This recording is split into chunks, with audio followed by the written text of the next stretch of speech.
You know, to get the most eclectic bunch of people together, you know, skateboarders, to musicians, to bankers, to whatever, and get them to put them all together and create that sort of cocktail, really.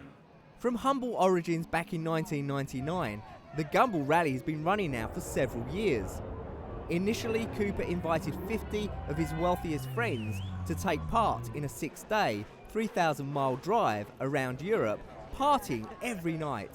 It's really kind of quite interesting and inspiring for me each time how different industries are taking to it. And at first the car world hated it, and now I've got like the big car companies phoning me up and saying, how can we get involved in it? It was one man's dream of reliving the heydays of the Cannonball Run movies that has created an industry in its own right. Drawing inspiration from the 1970s race, as well as the movies Smokey and the Bandit and Vanishing Point, Maximilian Cooper revived the spirit of the old races in the summer of 1999 by combining the driving element with nightly parties and layovers at luxury hotels. With celebrities and exotic car owners paying out in excess of $40,000 US for the privilege of experiencing this international party on wheels, Cooper sees the event becoming even bigger.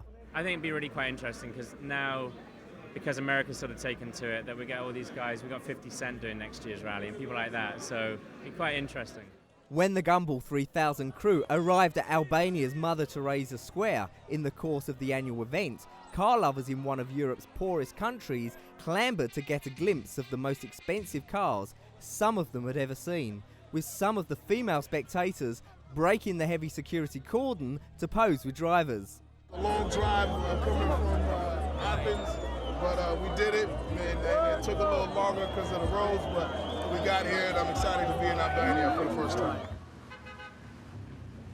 When the Gumball 3000 crew arrived in Beijing, rally founder Maximilian Cooper was in the first of the high-performance cars to pull into the Beijing hotel forecourt, ahead of a motley crew of skateboarders, dot-com moguls, fashion designers and other wealthy car enthusiasts who rolled into their final destination aboard Porsches and Rolls Royces. It's kind of a bit of a blur, I think, for everyone right now, but once they kind of sit down and take it in, I think you can definitely say they've had 1 week they're never going to forget.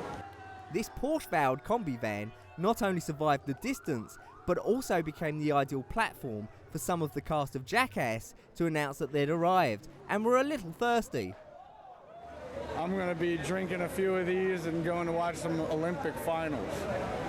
As the orange juice flowed, no doubt the Jackasses were glad that they'd spent up big time to party across the globe with the Gumball 3000, a club that is strictly for fun-loving, big-spending motor enthusiasts. I do like a little bit of speed, but that's, I guess, why we're all doing it, right?